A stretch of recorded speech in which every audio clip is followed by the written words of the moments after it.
since you are so transparent with your life, we know that there's some kind of conflict with, your BM and stuff like that. How are you able to shield some of those things from your kids if you can, or if you can't?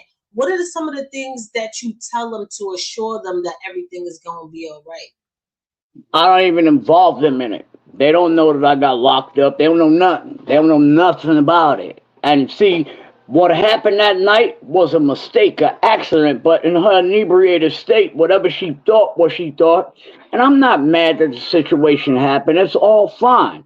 Because in the end of the day, what it gave me was the peace. Because once I went to there and I bailed myself out and they said, well, no contact. The judge thought I was crazy. I start clapping in the desk because you go to court in the camera, right? I start clapping. The judge thought I was crazy because that's all I ever wanted was you to please. She feels that because we have kids together, we gotta be together. No, don't you see? I have other baby mamas. We're fine and we're cool, but we don't have to be together. So the lesson she's learning now, because I have a no contact order with her, is that you got to do it by yourself. I still get my kids. We trade them off at what you call it. Christmas time, I bring them to her job, let them go inside, say hello to her for Christmas and things. Because I'm not that. I'm not, like I said, I'm not mad. It was something that had to happen. Everything in your life happens for a reason. Now, what that reason was is this. All of the things that you see me doing, I'm able to concentrate because with all of that drama around me, I can't get a clean thought. And so all of the things you've been seeing me progressing with the rings, making pendants and all of this stuff is only because I have peace of mind now. Can I say a word? I'd rather have Say it. peace of mind than a good piece of pussy. I was just about to ask you, like, she never threw anything at you, and how do you block that energy? Because I'm pretty sure it's hard to give up a man like MC Shan. So, But look, here's how I block that energy, knowing that in the end of the day, I'm a hothead. Knowing that in the end of the day, if she snatches my phone and I snatch it back from her, I'm going to jail.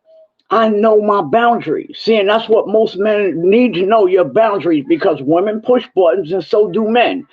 Just know where you cut it off at. And that's where you got to go into ignore mode. And you have to really focus on ignore, right? And now, not even ignore, you have to put the priorities in order. If I did this, my kids won't have a father. Lyric will be somewhere in some foster home because I got Lyric. Lyric is I'm her sole provider.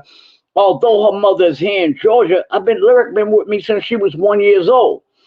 And so these are the more important things that I have. It's not just about me. I don't care if I'm mad at you. I may want to punch her face off, which I have.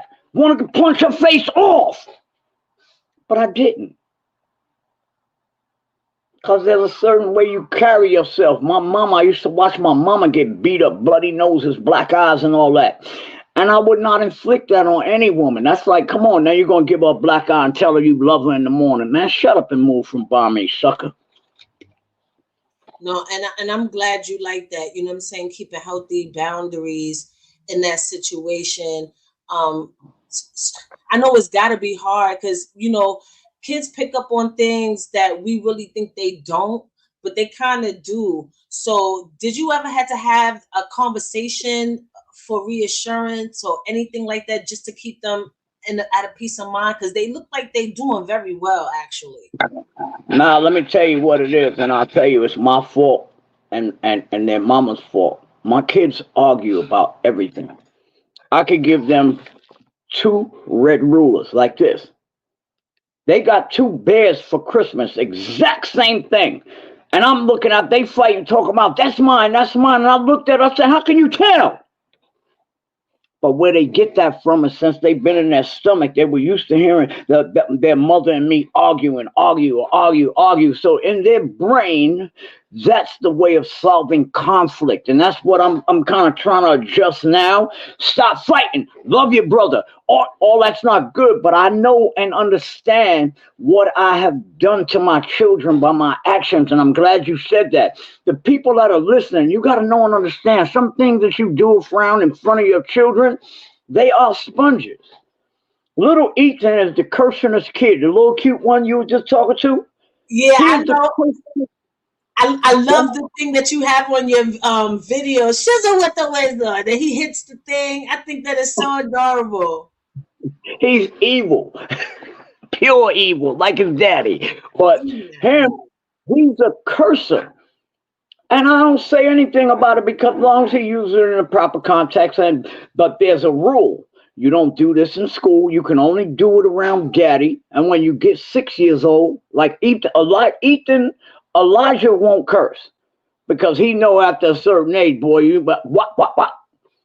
But you could curse. But now the Ethan just called me a dickhead, Dad. Excuse me. So I'll be like, don't come tell me. You know what I'm saying? Don't come if it's one of them hit each other. Don't come tell me. Handle that business yourself. But I know that what their experiences is a direct influence of me and their mama since they've been in the womb. All they know is argue, argue, argue, fight, fight, fight.